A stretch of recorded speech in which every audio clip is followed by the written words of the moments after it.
every day, you have to think about the business through clean slate lens. Like knowing everything I've learned up until today, knowing all that information, what would be the strategy and the business model going forward. The only way to ensure that you're going to be able to get what I call sixth gear, get into sixth gear, is that life or death situation, is to literally put yourself in a situation where you can't fail. What's your advice to everyone out there who's got a family? You said you got to be all in 100 hours a week. You're working 100 hours a week, all the hours you have left, you go put in your family. If you get to the point where you're eating in a muscle, you got rid of all hobbies, all TV, all chores, and you still don't have enough time for family, then maybe you got to figure out a different way.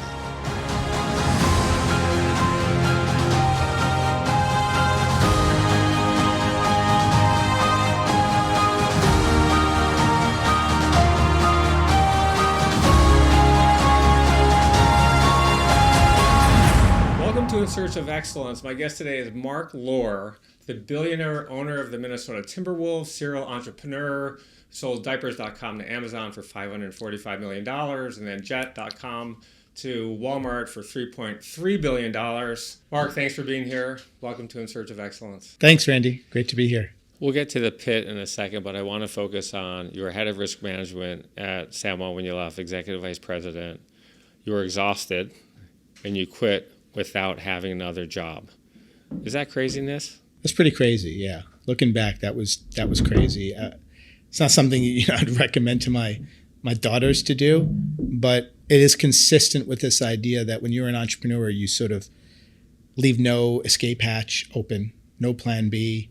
You sort of just go for it, where you can't afford to fail. And so I had a baby at the time, had saved some money in banking, invested all that money into the new startup, and couldn't fail. And basically, in any startup, if there's a easy out, I think people sometimes just take it. It's hard. It's very hard. So the only way to ensure that you're going to be able to get what I call sixth gear, get into sixth gear, is that life or death situation, is to literally put yourself in a situation where you can't fail. And that's what I've always done. Even now, when I put myself in these situations. My goal before we started our tech company was I wanted to put money away. And I figured my nut was $40K a year. So I worked at Sun America. I was the assistant to the chairman. It was a great job, stock options, number one performing stock on the New York Stock Exchange for a 1, 3, 5, and 7 year period of time. The problem was there were a lot of young people who had been there 5, 6, 7 years. They were worth tens of millions of dollars. So there was nowhere for me to go. Okay. And so I figured, all right, I got 10 years to make something of myself. And I left when I was 30 years old. And I figure, okay, this is crazy, but I'm going to commute to a Boston unfunded, untested, unproven company with no CEO, sleeping on friends' couches. And it worked. You started the pit when you were 28 years old. You raised $4 million, and 10 months later you sold it to Topps for $5.7 million. It was the first time you really raised money. Yeah. No institutional, though, all angels. So for everyone listening, the entrepreneurs out there, what did you do to raise your first round of capital from investors? Who did you go to? So I didn't know anybody with money. It turned out 80 investors put in about 50 grand each on average. 80? 80. It's a lot to manage. 80, 50 grand. I think the biggest investor might have been 250, and the smallest was like, 10 or 25,000. I think it was 10,000. By the way, for everyone listening, the smallest investor is usually the biggest pain in the ass. Always. And even to this day. Yeah. Even to this day. But how it started was because people say, oh, you must have known people with money. No, I didn't know anybody with money at that time. My boss at Sandwell Bank, who thought I was absolutely insane to just quit to do this, was like, no, you're... I feel like there's something that I don't know here, because you're quitting this incredible job to go do this. Like, you've got an incredible drive. I'd like to invest 50 grand in this. So that was my first 50,000 was from my boss, Jerry Goldstein at Sandwell Bank. I said, great, Jerry, 50's great, but I need a lot more 50s. Do you know anyone? And this is what I always tell people. Anybody invest or they don't invest. Like, do you know anyone? And he gave me 2 friends of his, and I went to see them. I don't remember whether they invested or didn't. I think one of them did, and one of them didn't. But the one that did, I asked for 2 friends, and the one that didn't, I asked for 2 friends. I probably pitched 250 different individuals and got 80. So that was a pretty good hit rate. It was like 1 in 3. Institutions are not that way, but angels are a little easier than institutions. But the reason why I was able to get such a high rate and do it is because I was putting my own money into it. So I'll never forget one investor was like, no, I'm not interested, but just curious, how much are you investing your own money? And I said, yeah, 390,000. And he's like, wow, that's a big number for someone your age. Okay, wait, sorry, why did you say 390? Why didn't you invest 400? I said, because I only have 390,000 in my account. He goes, you put your entire life savings in this? I said, yeah, and I'm prepared to like mortgage the house too, if I need to. And that switched him.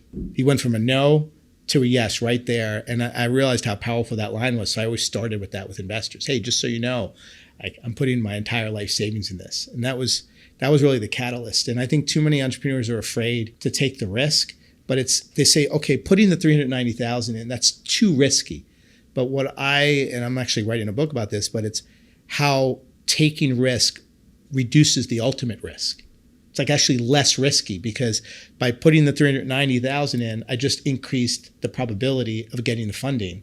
And we all know companies that don't make it, they don't make it because they don't have funding. And so if you can actually reduce the risk of getting funded by taking risk, you could argue that you're better off. And I've always done that. Even now at Wonder, putting in an extraordinary amount of my own money at risk to reduce the risk of the company not working. I hope you're enjoying this video so far, but before we jump back in, I want to know if you've ever thought about what you need to do to reach the next level of success in your life. Over the last 25 years, I've been an advisor to more than 50 companies. I've invested nearly 100, including Google, Lyft, and Seagate. And I also co-founded a company that today is worth more than $15 billion. I've been incredibly blessed in my journey, and at this stage in my life, I want to give back. I want to share the lessons I've learned so you can reach incredible success way faster than I did. In my own journey, I've learned that having the right mentor is a massive advantage to achieving our goals. I'm hugely passionate about mentoring others, and I'm looking for a few hungry entrepreneurs who are excited to take action on their journey to incredible future success. So if that's you, I've got an opportunity. In the description of this video, there's a link where you can apply to work with me. All you need to do is answer a few simple questions, and if you're a good fit, my team will reach out so we can build a game plan together. All right, now let's get back to the video.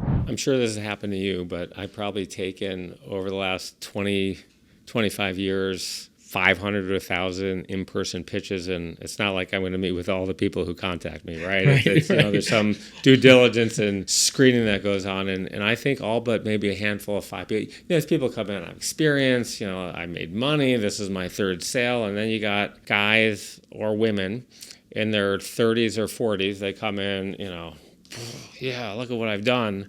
And then they're raising money and said, how much of your own money are you putting in? Oh no, my sweat equity is my money. Right. I said, no, it's not. Your sweat equity is not your money. If you're not eating your own cooking, I'm not eating your cooking either. Mm-hmm. Akamai, we raised money, I'd say $400,000, and I put in $100,000 of my own money. And people thought, and I was paying for our own wedding, I was engaged, and I thought, oh gosh, people thought I had lost my friggin' mind. And it ended up being a very good investment at the end of the day. And what I tell people all the time coming in, even young entrepreneurs, because I'll say, you're coming in to me asking for my capital, right? I'm a fiduciary of this capital. So I want to know, how much of your money are you putting in? I have not met with a single entrepreneur under 30 years old, even with a successful exit, who's put in a penny of their own capital. Mm-hmm. And it scares me. Yeah. By the way, investors will fund it all day long. Yeah. Most of these companies, I'd say... No, I love, though, the idea of having your own money at stake it's a different level motivator. Every single company, I think, would have failed had I not had this sort of like, this can't fail mentality, had my own money at stake. So, yeah. You got a great new idea. You're threatening an incumbent. Dropbox starts. Steve Jobs tries to buy Dropbox. Drew Houston says, no way. And Steve says, I'm going to crush you. You've got this diaper site, 1-800-DIAPERS. Great name. You got to get a great phone number. Phone number is huge. And then Jeff Bezos comes along and says, I'm going to undercut you. We can be a loss leader. We have a lot more product than you do. And what was your reaction when you heard Jeff Bezos is going to try to crush you? And then here you go, you turn around and he buys a company for $545 million, $500 in cash, $45 in debt, not that long after that.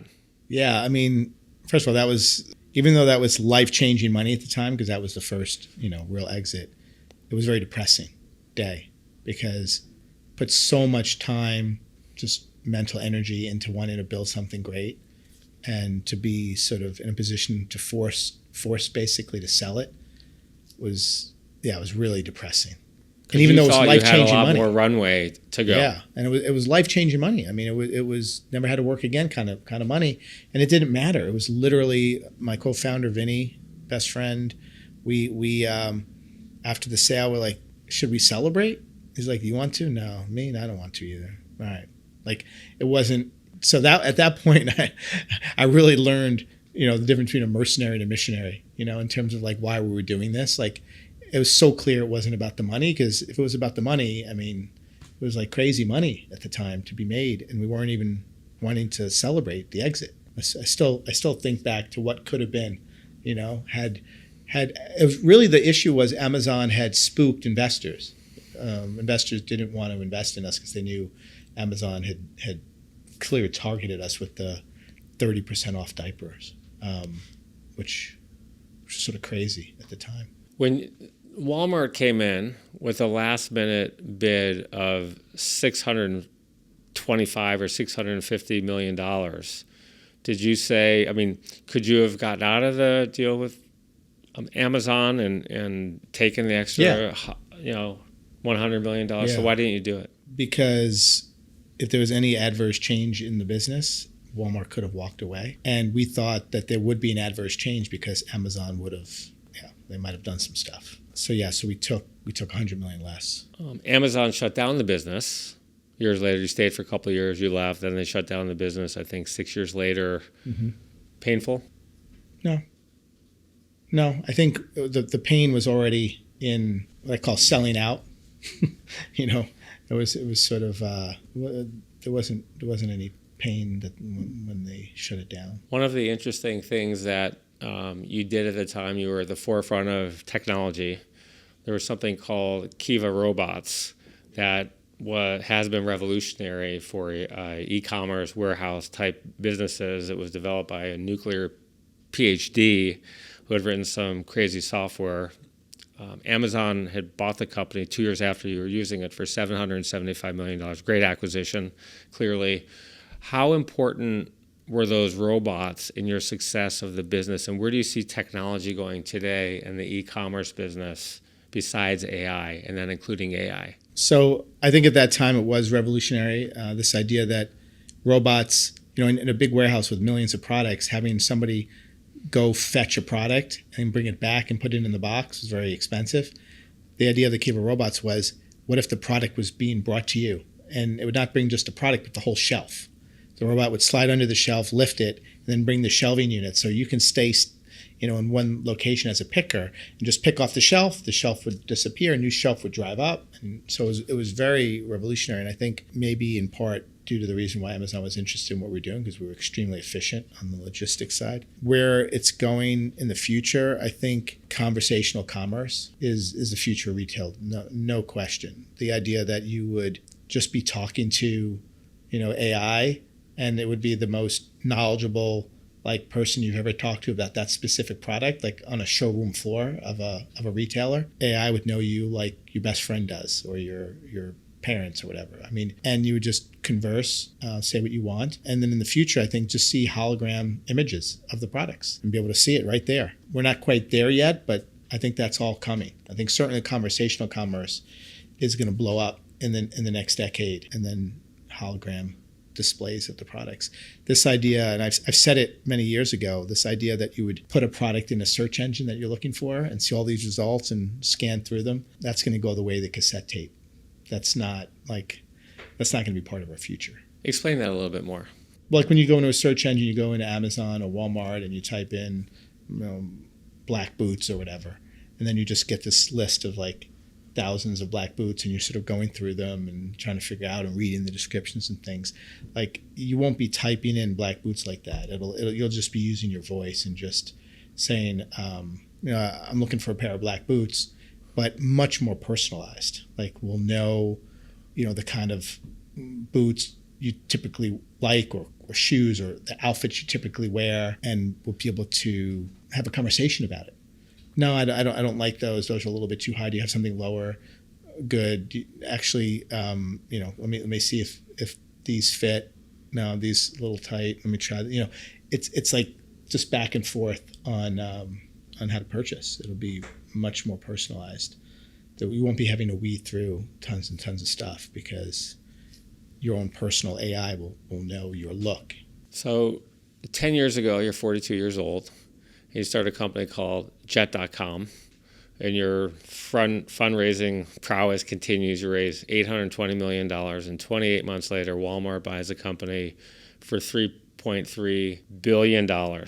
Scale works until it doesn't work. So what happened there, and how were you able to sell a business that ultimately, in Walmart's hands, didn't work, and they shut it down a few years later? Well, this was a different situation than the Amazon sale, in that we were actually very excited about this sale, because it wasn't selling out. It was, when I say selling out, I mean really you have a vision for what you want to create, and then when the vision is no longer valid, I call that selling out, because you had a vision and now you can't pursue the vision. With Walmart, they said, how would you like to continue to pursue the exact vision you had for Jet, but do it with the resources of Walmart?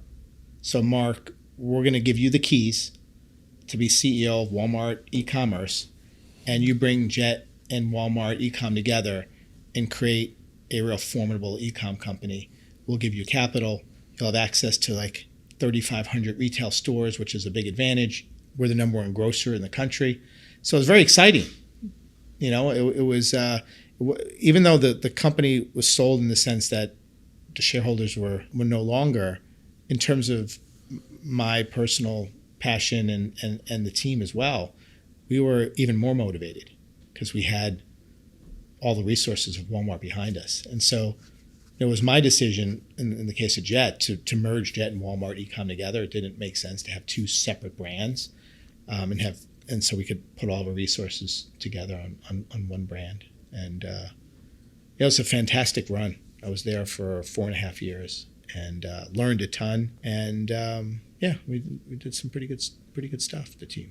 Tell everybody what it's like to actually sell a company for $3.3 billion. I think people read, we had a sale on Doug McMillan, I think it was the CEO at the time, just comes in and says, hey, Mark, let me write you a check for $3.3 billion. What was the first bid? And then how long did it take for you to actually negotiate that price? Where did he start? Well, I think he asked, if I remember correctly, sort of what we were looking for. And that he came to you individually, or you had bankers that were working? There was no bankers. I've never used a banker in Diapers or Jet, so it was just me. I think the initial meeting with Doug was just talking about how maybe we can work together. Maybe they can invest in us. Maybe we can help them. It was just sort of a more strategic conversation. And we continued to talk, and then I think we both realized maybe it'd be more fun, to do this together and join forces more officially. And so I think he asked if we'd be open to that, and I said we would. And he asked what price we were looking for. We had raised around, I think it was a $1.6 billion valuation roughly post money, the previous round. And I thought, if we're going to sell, it should be a nice markup from what we had just raised. So I think I proposed $3 billion to Doug. I worked at Sun America. Eli Broad was my boss. I was technically in the corp dev group. That was my main job, where we would go out and we'd look for companies. And then it starts with this Goldman was our banker. So they come in, they do the whole pitch. These are 8 companies, and who do you want to meet with? And Sun America was a highly profitable company, so it was hard for us to pay out but not to dilute earnings. And at some point, said, okay, I want to meet with CEO of Conseco, which was a competitor in the business, or First Colony was a competitor. So it starts with a phone call, and then someone goes to meet someone in person. So how does it actually work? Is Doug calling you because he's interested, or are you meeting him at some conference, and then who goes to who first? Yeah, I think I went to him multiple times, had the first discussion on strategy, went ahead a second, third, and he introduced some people and stuff. So yeah, it was me going to see Doug. I don't I think at some point he came when we sort of had a sort of tentative deal. Then he came and met some of the folks and things on our side. I don't know exactly when he came to Jet, but I had a few conversations with him before that. So let's talk about Wonder, which is 9 years old. You've raised 7. 7 years old. 7. Okay, so you've raised a ton of money again. You're the fundraising king. And the valuation of the company today is reportedly $7 billion. You started one way, and then you pivoted $100 million, said, okay, that doesn't work. I'm now going to do this. Tell us about Wonder and what the pivot is and how critical it is for entrepreneurs to listen to customers, know what's working, and not have their blinders on. Yeah, that is probably one of the hardest things to do and one of the most important as an entrepreneur. Every day, to think about the business through clean slate lens. Like knowing everything I've learned up until today, knowing all that information, what would be the strategy and the business model going forward? It's easier said than done because you sort of get tunnel vision. And so I think the first few years I wasn't at the company. We had this vision for a vertically integrated food delivery platform. The way to vertically integrate was rather than cook and then deliver, it was deliver then cook. That was the idea, that could we, in the back of a Mercedes Sprinter van, have the driver pull up in front of somebody's house and be able to cook a Bobby Flay steak in 6 minutes to perfect temp and bring it to your door hot. Like that was the idea. And I think it was a great idea and customers absolutely loved it, obviously. It was, cooked outside your door. We invested a lot of money in the technology to be able to cook fast in a small space like the back of a Mercedes Sprinter van, high quality food. So that's where all the investment in the first few years went. We had 450 trucks on the road. It's about $100 million worth of trucks on the road. Customers were loving it. The economics were definitely challenging. We still saw a path to this model working, but it was heavy CapEx, hard to find parking. Bathroom breaks were actually a real issue, believe it or not, because you couldn't afford to, like in the middle of peak, just go and try to find a bathroom for somebody. So that was an issue. And then right around the time that I joined as CEO, which was end of 22, been about 3 years now, at the end of 22, we had just tested a brick and mortar. Because we built this technology to cook in a really small space, we thought, what if we put all 30 restaurants that we had into one small kitchen? We set a tight delivery radius to see if we set a tight radius and we cooked it and gave it to a courier, could we get it to people's house where it was hot and not that much different than being cooked outside your door in terms of being able to hold the heat and customer scores. What we realized is, we can get it there fast enough that there wasn't any degradation in food quality. But more importantly, multi-restaurant ordering was unlocked, which was a big thing. People can now order from multiple restaurants and get one delivery because it's coming out of the same kitchen, whereas the trucks were individual restaurant per truck. So that was a big customer unlock. It was more reliable, believe it or not, as well, because the trucks had some level of volatility, whereas the brick and mortar, you can understand the throughput and kind of where you were. And then more importantly, the brick and mortar can go to urban, suburban, rural, bigger TAM, much lower CapEx per revenue dollar, and more profitable. And there's no bathroom issues and there's no parking issues. So it was a superior business model, but we had 3 weeks of data, burning a lot of cash. I came in as CEO and had to take the lesson I just gave on clean sheet. Starting today, forget about the fact you have 450 trucks on the road. That's a sunk cost. Starting today, what would you do? The trucks or the brick and mortar? Even though you only have 3 weeks of data, what would you do today? And I said, hands down, I do brick and mortar. So that once in my head, I got that as fast as humanly possible. I told the board, the company, investors that we are stopping the trucks, taking revenue to zero. We had decent revenue on the 450 trucks, taking revenue to zero. We're going to sell the trucks for 80% loss. We'll lose $80 million in the trucks. And we're going to open up our first brick and mortar. We're going to rush to do it and do it in February of 23, or the end of February, and get our first one open. And that was, as you can imagine, a tough conversation with the employees, with the board, with investors. But I knew deep down that was the right decision and that was a superior business model. And here we are. today, 3 years later, in the next couple of months, we'll open our 100th unit. So, congrats. It's it was quite, but that's startup founder life. You have to be nimble. You have to be able to pivot, take it on the chin, as I say. We took it on the chin. I took it on the chin. But the vision was unchanged. Vertically integrated food delivery. Own the restaurants, own the delivery, own the experience end to end, and deliver a superior delivery experience. Like that didn't change. It was really the way in which we went about it. So a lot of people were just, in the company would say, no, but we're a truck business, and now we're not a truck business. And I said, no, we're not a truck business. We're a superior food delivery business. We're vertically integrated. Nothing's changed. We're vertically integrated, superior food delivery of great quality food, fast, on time, hot. That's not changing. The vehicle's changing, but that's not changing. So once we got people comfortable that it really was the same vision, just with a better strategy, I think it was easier to get people comfortable. Everybody out there has had a situation where they sold something prematurely. I remember I first started getting into crypto from interns in 2017 and buying Bitcoin. Said, okay, buy it for $2,500 and sell it for $3,200. It was so volatile. Yeah. Like, okay, I'm going to make 15%, 20%. And bought a bunch of Bitcoin. Then we were buying these altcoins, all shit companies, and made some money, lost some money. And I said, oh gosh, if I had held all that Bitcoin, thankfully I still own some Bitcoin, but it'd be a very different financial picture on the Bitcoin. Google, before they went public, I had some Google stock again, like the .com crashed, and everyone's like, oh shit, we're let's take the profit. So took a bunch of profit, looked like a really great return, and I looked, and I was with my wife in the car maybe a year ago, and I said, oh gosh, I really don't want to do the math on this, but let me just go back to the stock that I sold. Right, when the lockup came off, it came off in 5 different tranches, and it was something like $34 million.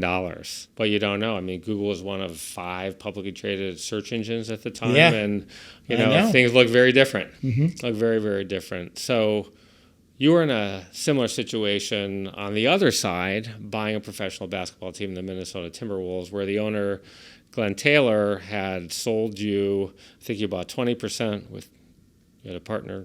A-Rod was your partner, and then you had a couple of different tranches where you could buy more of the team, and at the end of the day, buy the whole team.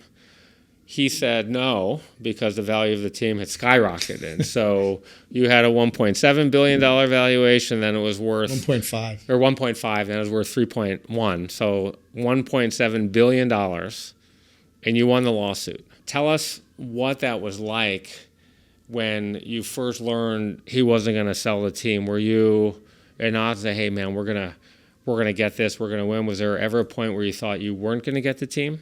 No, we always thought we were in the right because we had a contract, and it was an ironclad contract. But it was back to the bully thing, full circle with the Reggie Jackson. I remember was heading down on vacation, and we're like weeks away from taking full control over the team, and phones started blowing up on the plane. On vacation, blowing up. Glenn Taylor sent out a press release saying he's no longer selling the team. We're like, what? And it's just everywhere, all over the press. We didn't have the money. He's not selling it. And I remember that whole vacation was shot. It was on the phone all day, every day, talking to Alex, it was just mayhem. But it felt like back to the bully days, right? Because we had a contract, and he'd always said, I'm a man of my word. It's it just felt like, I don't know, blindsided. It was really hurtful that it was done in that way as well, just public without us even knowing and finding out, reading in the press. So we were going to do everything we possibly could do to make sure that we were on the right side of that. So what'd you do? It was painful. What'd you do? Hired Wachtell. It's one of the best, if not the best law firm, and very expensive, very time consuming. Yeah, we had to do it. What was the first thing you did when you got word that it was yours? Similar feeling when I said about diapers.com being kind of depressed. It wasn't depressed, but it wasn't the feeling you would think. You would think there would be some euphoria, like, and me and Alex would go out and celebrate and we won and everything. But it's hard. It's like, you're getting beat up, right? And your just face is punched in and you're on the ground, you're bleeding, you can barely move. And then the person that was beating you up, somebody grabs them and pulls them off you. And they're like, how do you feel? Great. My face is punched in. It's like, yeah, you're happy that the person is not beating you up anymore, right? But it's hard to celebrate when you've been beaten up and emotionally taken advantage of. Like it was like painful, like emotionally, physically, like it was, And so after we won, it was sort of like a relief, but it was like we both need to heal and recover before. I'm not even fully recovered today. And this is many months ago. Hopefully this season, like we can get back into it and get back to the fun of owning the team, and for all the reasons that, we got into it in the first place. But we were beat up. It was tough. It was, nobody should feel sorry for us. We did, buy the team and it worked and the team's up in value. So, but, it's, it was not something I'd want to do over again. You grew up a Knicks fan to the point where I think when your sister was 6 years old, she'd come in the room. Yeah. You guys would talk about players and numbers. When a team comes available for sale, I mean, everyone wants them, right? It's a trophy property, you're a sports fan. But had you ever been to Minnesota before and spent any time there before you bought the team? No. That was the first time was buying the team. And so what was the excitement of buying that team? Why buy the Timberwolves, and why not just wait to some other team that you may have liked better the city, or you'd been there and had more affinity to, came for sale? Yeah. Alex and I tried to buy the New York Mets before, and that was ultimately a failed attempt at it. I think we liked basketball. So first of all, it was a childhood dream, I mean, when you start off as a little kid in Staten Island playing basketball and things, you dream about being in the NBA and actually playing. It wasn't long before it was clear that wasn't going to happen. And then you as a kid, start, dreaming about, owning a team or something, but like just a fantasy, not even a true dream. But it was always like in the back of your head as a kid who loved sports, playing sports, following sports, was a big Knicks fan. After we had failed with the Mets, we felt like, oh, there's a reason why this didn't work out. Like we both felt there's a reason why this didn't work out. And when we got the call about the Timberwolves, I don't know, it just felt like this might be the reason. And I think for Alex and I both grew up in a very similar way, have a similar set of values. It was really an underdog story to us. They'd only been to the playoffs once, I think, in the last 18 years or something before we bought it. It was a great sports city. Really liked the people that we met there. It was sort of people just seem really down to earth and kind, and I think those are our kind of people. And we just kind of very quickly fell in love with the city, fell in love with the story, the history, the team, the fact that they were underdogs, loved the NBA and the future of the NBA and how much potential it had. We liked the fact that it was also the WNBA, so we had both WNBA and the NBA team, so we got 2 for 1 basically, which was also, being a dad of 2 daughters, I really liked that part of it as well. Yeah, and then the price was fair at the time. It was during COVID, so it was a little scary. We were kind of a little naive, and we kind of jumped on it very quickly, but then it all worked out. You're listening to part 2 of my incredible interview with Marc Lore, one of the great serial entrepreneurs of our day, who's had several billion-dollar exits and who's raised billions of dollars for his companies. He's also the owner of the Minnesota Timberwolves basketball team. If you haven't yet listened to part 1, be sure to check that one out first. Now, without further ado, here's part 2 of my awesome interview with Marc. In my coaching business, professional coaching business, I coach entrepreneurs, founders, people with $40 million manufacturing companies, doctors, lawyers, and one of the things that people come to me for is, hey, I just need someone, I need a motivator, I need a coach, I need a business strategist. In the first meeting that I have, I said, all right, like the first step is you got to make a plan. You can't do any of this without a plan.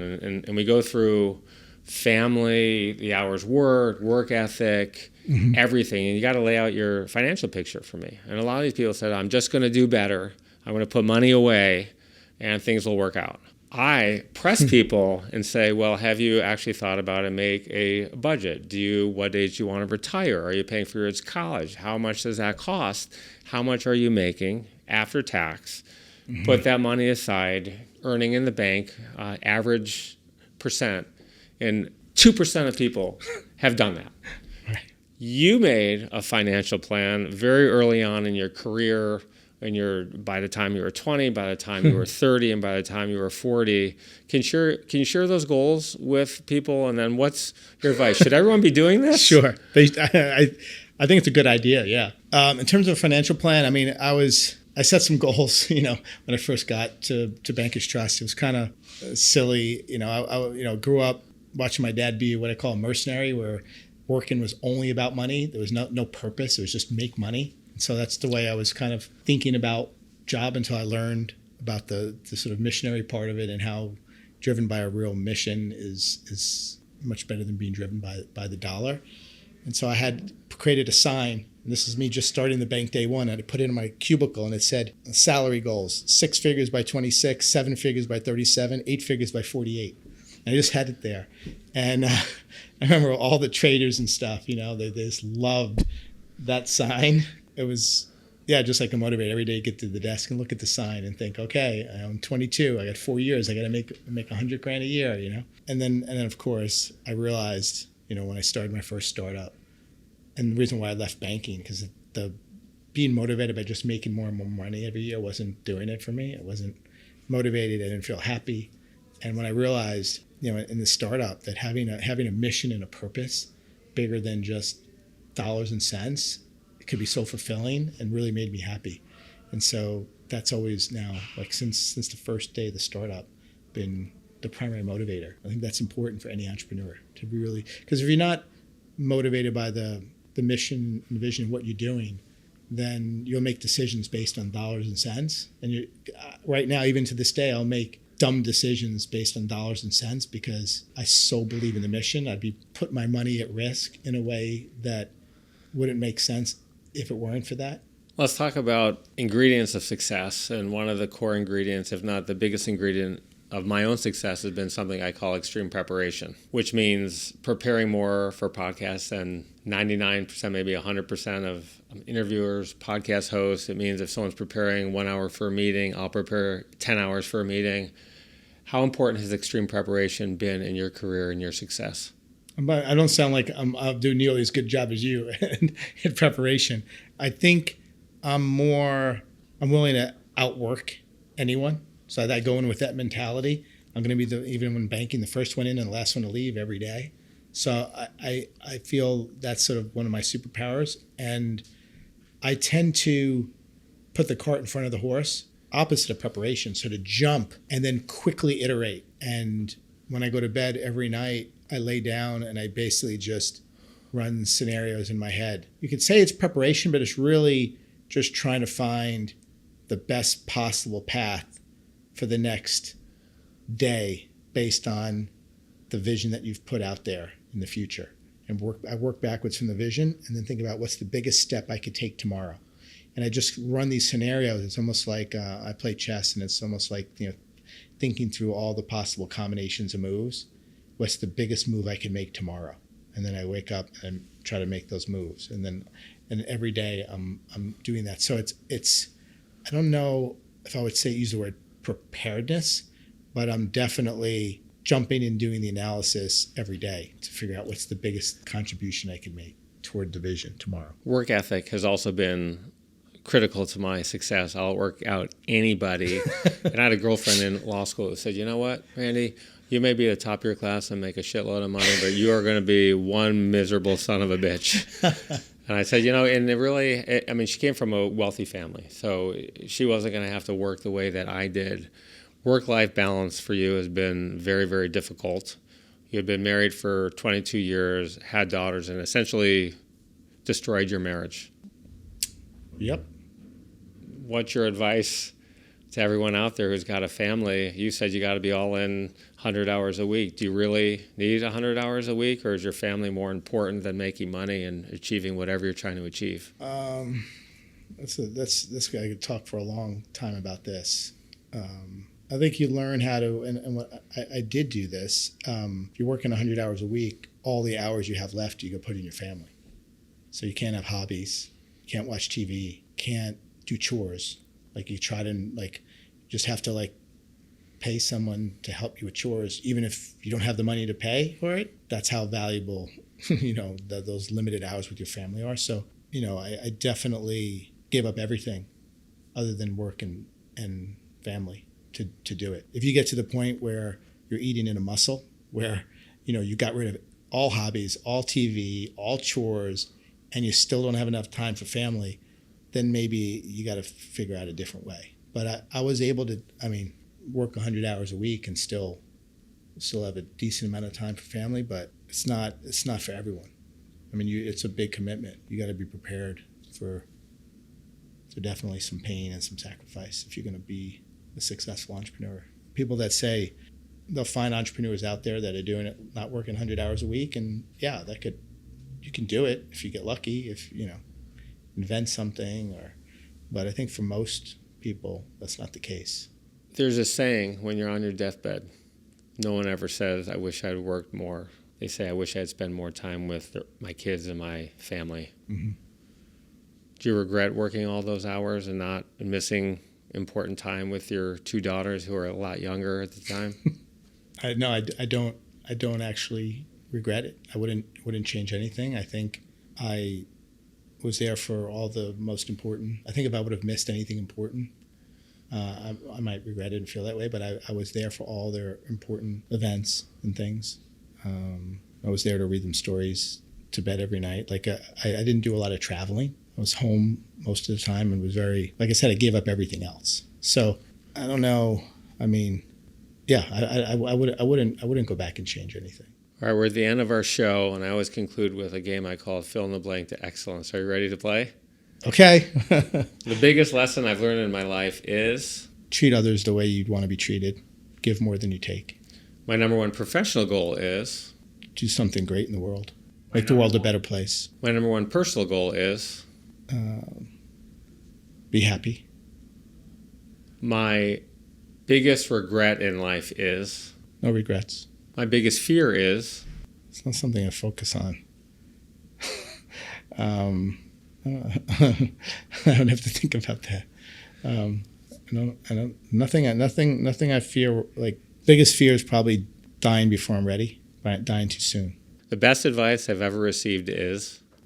Say the same thing, to always remember to give more than you take. If you could pick one trait that makes somebody successful, it would be? One trait? High EQ.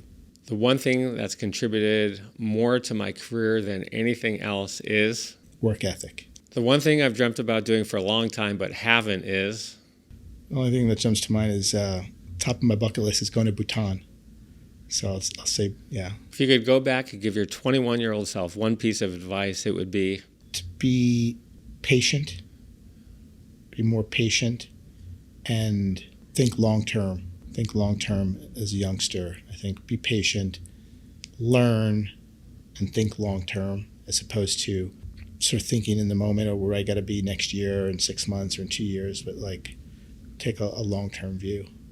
If you were the president of the United States today, the first thing that you would do is? I would set a vision for America, like America 2100. I think we're focused a little too short term. If you were on your deathbed and had 60 seconds to live, what would be 3 things that you would tell your daughters as they're surrounding you right before you passed away?